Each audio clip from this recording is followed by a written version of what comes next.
Hello and welcome to JJ Reviews. I am JJ, and today we are going to be talking, as you can tell by the title, all about the Xenos races of 40k and where they're at the moment in terms of 9th edition. So today, before we do that, a quick Challenge 99 update. As you know, the shortlist has now been published for which chapter the company will be from. So today we are going to be painting, from the Indomitus box, the Necron Overlord.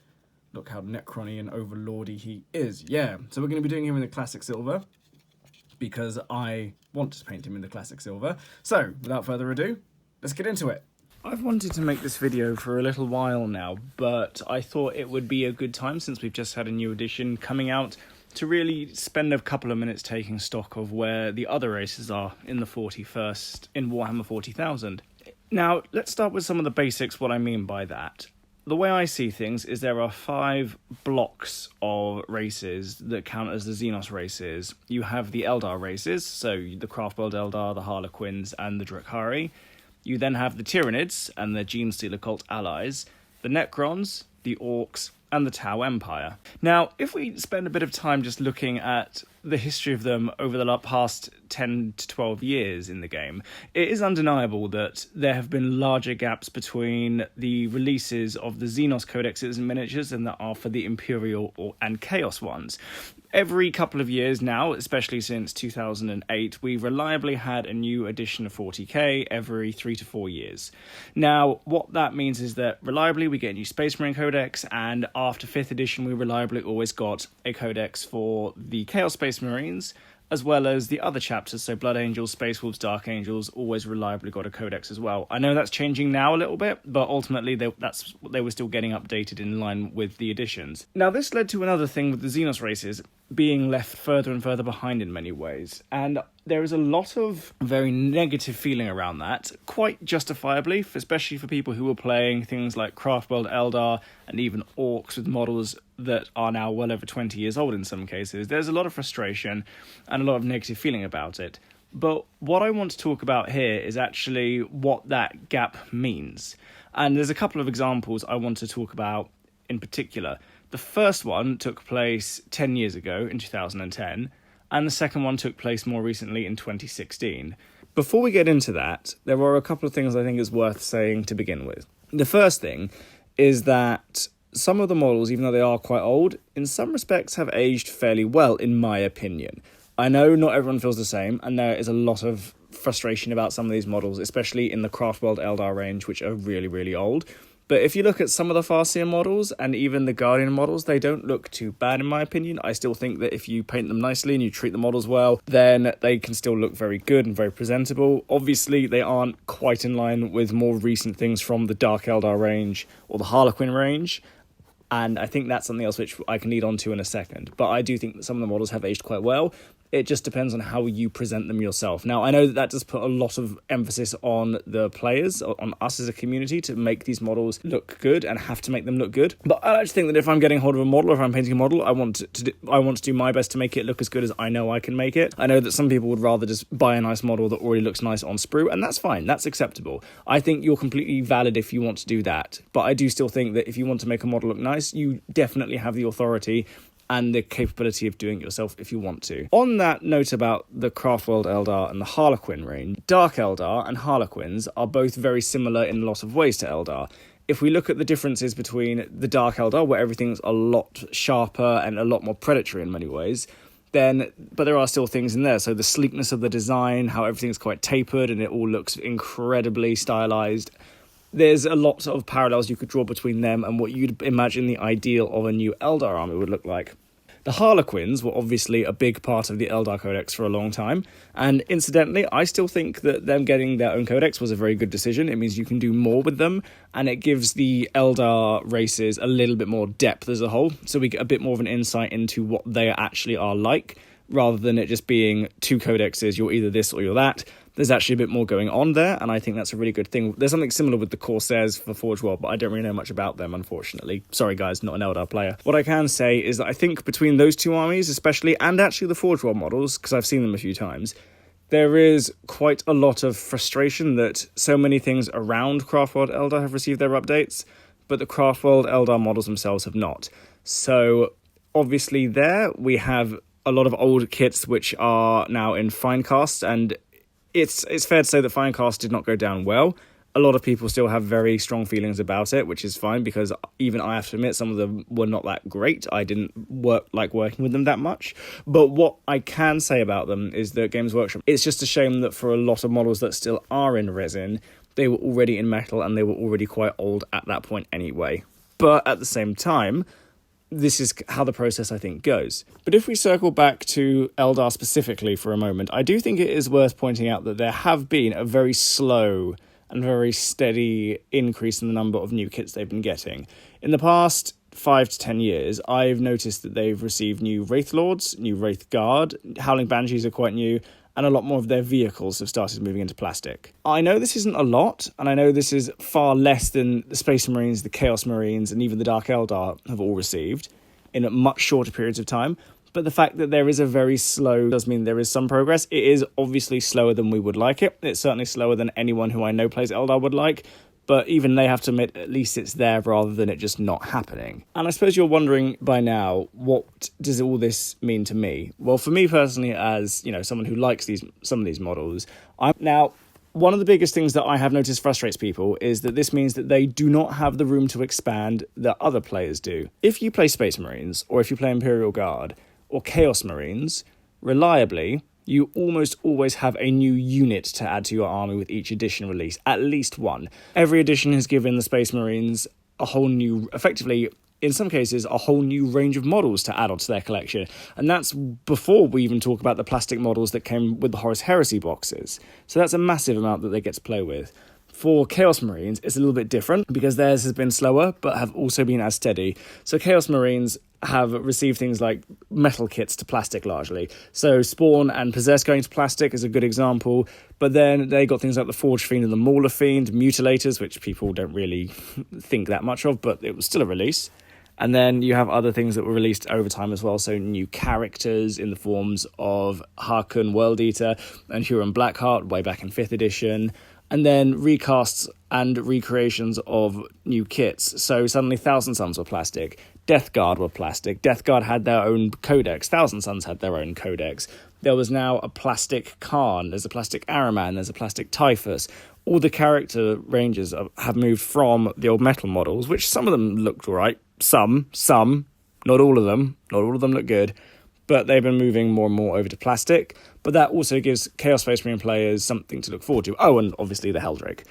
That gives something to look forward to and reliably know they're going to get a new toy every edition, which is nice. And speaking as a Chaos player, I'm satisfied with that. I'm glad with, what we get given.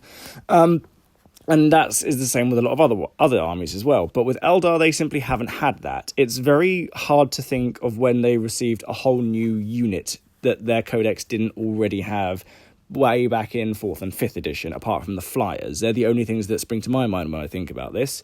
And when you then put... and obviously the Wraith Knight. I should remember the Wraith Knight. The Wraith Knight was a big, brand new kit.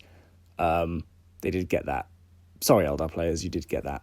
Yeah, that's fair. But this obviously doesn't quite match up to 2 Flyer kits and 1 Super Heavy kit. It doesn't really match up to entire new ranges of infantry and vehicles being released every few years. It doesn't quite have the same impact. But the thing to remember here is that we've been here before with other races, and I think there is something to be said about the longevity of this as well. Now, if I go back to those 2 examples that I mentioned earlier on, the first one being in 2010 and the second one being in 2016, let's go to the 2010 example. In 2010, the Dark Eldar Codex was released. That codex came nearly 11 years after their previous release. That is a huge amount of time. In that 11 years, I do not believe the Dark Eldar received any new miniatures. Their models did look very dated, and to be honest with you, I did know one person who had the old Dark Eldar range, and he painted up very well, so it looked quite presentable and quite good on the tabletop. But even his very good paint job didn't quite make his models look quite as good on sprue as the new ones did. Just by even their grey plastic looked nicer than those models. It was a lovely painted army, but these new models were sleek, they were sharp, they looked lovely, they had so much motion and life in them, they genuinely looked fantastic. And to be honest with you, when you look at the Dark Eldar range today, because it had such a lovely aesthetic to it, it's hard to believe that the basic Kabbalite warriors are now 10 years old. That's quite a big thing to take in, and just let that sink in for a second. They are now 10 years old. And with the Dark Eldar as well, they took on a more Space Marine-esque approach. So whilst they haven't had tons of new units added to their codex over that 10-year period, what they have had is all the kits that were in metal in that first release back in 2010 have progressively been released in plastic. So that's things like the racks, the incubi, the characters. All of them were originally metal and then fine cast, and now they're all released as plastic kits. And that's good. And their range still looks fantastic 10 years on. And even the metal to plastic models didn't have to change that much. They still looked really good, and I think that's a really good sign. I mean, eventually even Drazza got himself a new model. Lucky him. He got his, that little reindeer got his shiny red nose a bit late, but it happened, and that's a good thing, so we can say that for sure. Moving on. Now, the other thing which I think this brings me on to is that in the 2016, Genestealer cult came around. Now, that was an army which was a little bit different to what we've seen before. Their aesthetic was very different to the Tyranids, and they complemented them quite well, in my opinion. They're more about subversion and espionage and being a more guerrilla, underhanded fighting force that fight from the... I know that in the lore, there are things about the Genestealers and the Lictors being infiltrators in society, but I think the Genestealer cult really hammer that home, and it's reflected quite well in their playstyle, I think. So, with those two examples in mind, those are two Xenos races that spent a very long time with very little in them and very little support. You got to remember that the Genestealer cult were a thing of the past. They had old models way back before I started playing the game. I don't even think they were in 40k. I think they were one of the specialist games, to be honest with you. And then they disappeared. And I think for a big chunk of the last 10 years, no one thought Genestealer cult would get another codex. But then they did, and it's actually a really strong codex with a really distinctive range of miniatures attached to it. And then when we move over to Necrons, I remember back when I started playing in the 4th edition era, Necrons had maybe 8 kits, and I think perhaps 2 or 3 of them were plastic. And over the past 10 years, their range has expanded enormously. So, with that said, 10 years ago, yes, I don't think anyone who was playing Necrons would have dreamed of things like the Canoptech Destroyers, or the Canoptech Doomstalkers, or the Heavy Destroyers, or the Reanimators, or the Scorpek Destroyer Lord of the new Indomitus box. I don't think people would have anticipated that. But now we have it, and this is a sign that Games Workshop is slowly expanding the ranges that are quite limited and giving us a bit more to play with. And I think the key word here is patience. And I know that's very easy to say.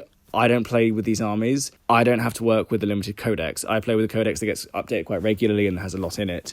But I think for those people who do play with a codex that they feel is limited, it is a case of just waiting that little bit longer, because I genuinely believe that Craftworld Eldar, are going to get a massive overhaul very soon. Because if we look at the facts, it's been comparatively now as long as any of the other codexes have had, any of the other armies have had in terms of the reinvention of their units. Now, I know that in some of the other armies, especially with Orcs and Necrons still to a degree, there are still some units that do need to be updated, and I think that does now start to translate into some of the other ones as well. But what I think personally is that it is going to happen, and I think for the Craftworld Eldar, it's going to be soon, and it's going to be very big, because whilst they have had these little additions and upgrades and amendments made to their units over the years, a lot of their core units are still quite old.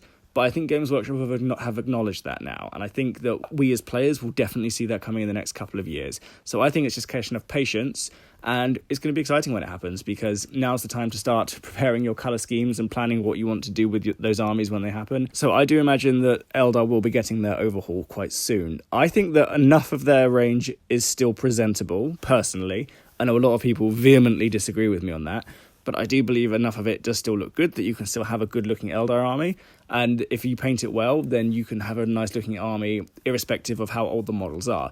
But for those who want new models on sprue, I think it's just a case of patience, and when it does happen, it is going to happen soon, and I really think it's something to get excited about. We've seen things like the Wraith Knight, the Wraith Guard, and the Howling Banshees, and the first of the Phoenix Lords in plastic. That was a momentous moment back at the beginning of Psychic Awakening. So I think that does give us a lot to look forward to, and plenty to get excited about in the future. So, there we have it. One Necron Overlord all finished and painted up. I do hope you enjoyed this video and this little chat about the Xenos races.